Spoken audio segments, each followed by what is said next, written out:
Simbora pro segundo vídeo do canal. E nesse segundo vídeo eu pensei muito como fazer ele, pensei muito mesmo, porque demorou até pra eu conseguir gravar novamente, mas eu imaginei que a forma mais simples, mais fácil até pra mim mesmo de começar a contar essa história toda é começar do começo, obviamente. E aí, desse segundo vídeo eu imaginei o seguinte: acho que é interessante principalmente para os pais e mães que estão começando agora, pais e mães de primeira viagem, e até aqueles que também não são de primeira viagem, mas estão tendo muita dificuldade com os filhos, porque é importante a gente se perceber também como problema para os nossos pais. Muitas vezes as pessoas pensam, nossos pais são um problema pra gente e tal, meus pais não me entendem, algo do tipo assim, mas assim, é importante a gente se perceber também como problema para os nossos pais. De que forma eu digo isso? Então, começando pelo começo, parece ser muito fácil, muito simples, dizer assim, ele agora é médico e a vida tá assim mais fácil, a vida vai ser tranquila e tudo mais, mas minha vida não começou aí, ela começou há muitos anos atrás, por volta, assim, que eu lembro assim bem, 2008 para 2009, é quando você começa a ter consciência das coisas que faz, porém com aquela consciência imatura, a consciência que criança tem da vida, sabe? E aí, o que acontece?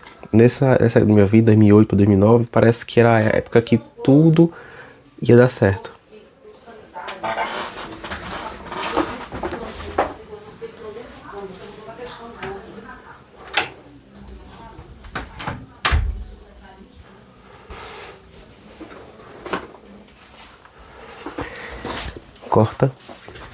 Corta de novo.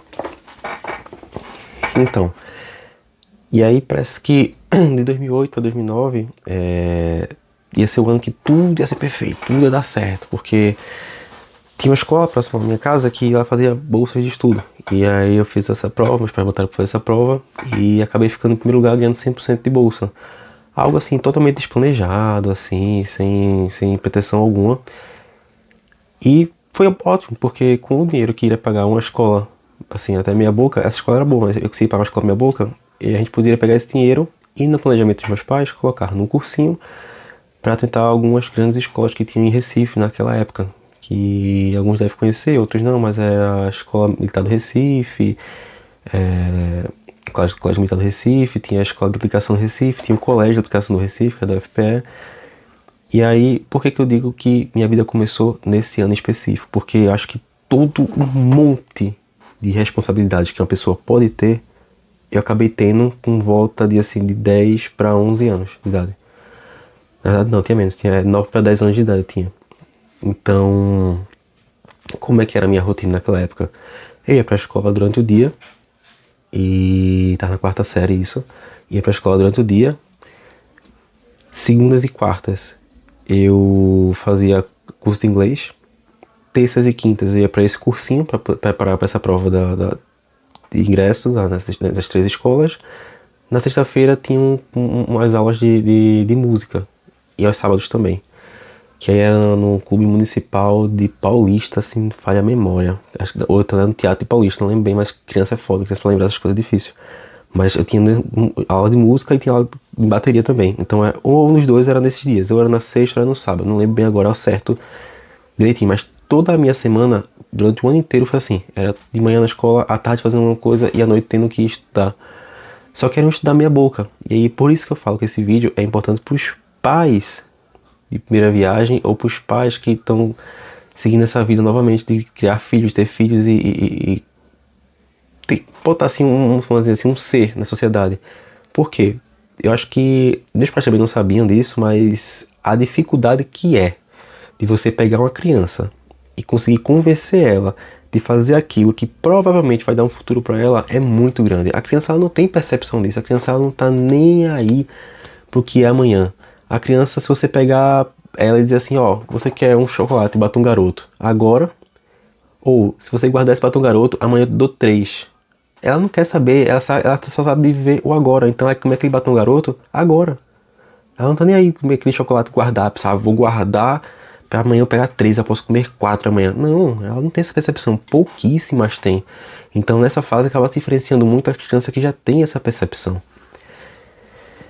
Então, eu acho que o maior desafio dos meus pais, e até pra mim também nessa época, foi isso, porque eu não tinha essa percepção. Então eu queria muito estar jogando videogame, eu queria estar jogando bola na rua, brincando, qualquer coisa diversa, a não ser estudar, que eu não queria estudar, eu não gostava de estudar, não era minha praia, nunca foi meu forte. E eu acho que esse é o maior desafio dessa faixa etária. Hoje eu sei o quê? Que é pelo exemplo que a criança se atrai muito mais. Porém, naquele tempo, os meus pais já tinham uma vida muito puxada, pelo amor de Deus. Não lembro dos meus pais direito em casa, da minha mãe, do meu pai, do meu irmão. Assim, lembro de momentos que eles estavam comigo, assim, lá pra escola, trazer da escola, levava o cursinho e tudo mais. Mas assim, era algo muito de fim de semana. E só, acho que fim de semana e à noite, assim, uma coisa ou outra, mas era muito difícil porque eles já trabalhavam muito. Eles trabalhavam de manhã, tarde e à noite eles tinham serviço até em casa pra fazer também. Então eu só via eles trabalhando. Então o exemplo que eu tinha de ter, eu acabava ficando um pouco solto, assim, sabe? Era um exemplo bom que eles estavam trabalhando, mas assim, eu não tinha noção disso, percepção disso. Então eu acho que foi essa a falha. E acaba que no decorrer do final do ano, uma forma que foi tentar assim, de estimular a estudar foi para dizer assim, ó, se você não tirar pelo menos 7 nas provas do cursinho, dos simulados e tal, você vai ficar sem sair para brincar na rua, vai ficar sem videogame, sem nada. E aí entra outro fator, que é a criança, ela vai fazer o mínimo necessário para que ela consiga aquilo que ela quer. O que é que eu quero dizer com isso? Eu fui atrás do 7.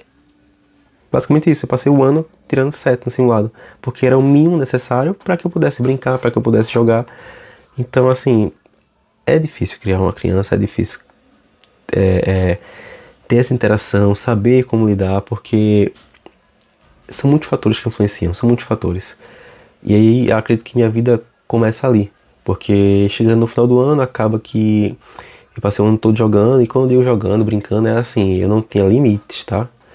É você entender que hoje a gente lida com crianças que passam muito tempo de tela, e eu não tenho limite de nada. Se eu fosse passar o dia todo jogando bola na rua, eu passaria até o pé ficar só a carniça, o couro saindo, sangrando.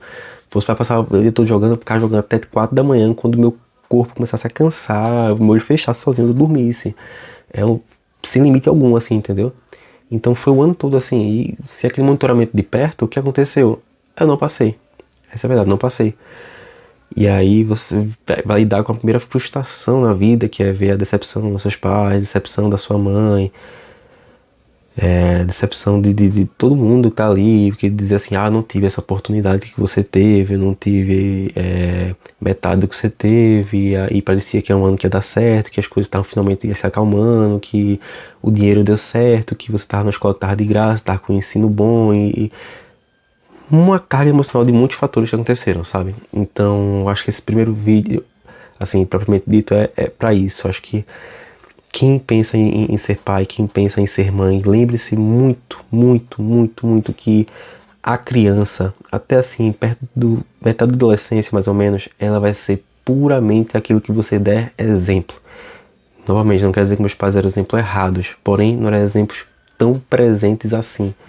E acabava que eu não conseguia vislumbrar aquilo ali. Eu fui criar, vou contar mais pra frente, fui criar gosto pelo estudo. Cara, nossa, foi basicamente no ano de que eu fui estudar pra prova do vestibular. Foi no último ano já que fui criar gosto pelo estudo, de verdade. E nem foi tanto gosto assim, eu acho que foi mais um momento de desespero, mas vai ficar pro próximo vídeo. Nesse segundo vídeo agora, eu quero deixar isso em mente de vocês, assim, quando a pessoa pensa assim, foi rápido, foi fácil, ele deu sorte. Não, não é sorte, não é rápido, não é fácil. Tudo começa de um ponto, e o meu começou muito antes, desde os meus 10 para 11 anos. Eu acho que levar a vida que eu levava, levar a rotina que eu levava, de estar de manhã na escola, à tarde fazendo um curso de inglês, ou cursinho também ao mesmo tempo, e estudando música, era muita coisa para a mente de uma criança, que graças a Deus eu consegui dar conta, e hoje acaba que as coisas tornam-se muito mais fáceis para mim, porém assim, é puxado, é difícil, e tem todas essas nuances que eu comentei, sabe? Tudo tinha que ter um planejamento melhor se a gente soubesse como eram as coisas. Se fosse talvez eu hoje criando eu mesmo como filho, eu teria essa noção e teria como guiar melhor. E até eles também teriam isso. Meu pai às vezes comenta, se fosse Hoje acho que eu teria tentado botar você de novo no ano seguinte para estudar normalmente cursinho e tal, e ter passado, porque já tinha a base. A base eu conseguia tirar 7 ou às vezes 8 no, no simulado e tinha uma base boa, mas não tinha consistência, que é o que muita gente hoje que pensa em ao meio de fazer concurso não consegue, ter a consistência do estudo, a consistência das notas, a consistência do dia a dia estar ali naquela rotina sem fraquejar, sem cansar, entendeu? E eu acho que é isso, acho que a segunda mensagem do vídeo é essa, pra quem quer ter filho, quem quer ter seguir esse caminho com o pai e mãe, é isso, ter isso em mente. Você é o maior exemplo do seu filho, então esteja presente em casa, porque se você não tiver, outras coisas vão ser exemplo, outras coisas vão atrair o imaginário da criança, entendeu? Então tenha essa certeza dentro de si e seja essa pessoa presente.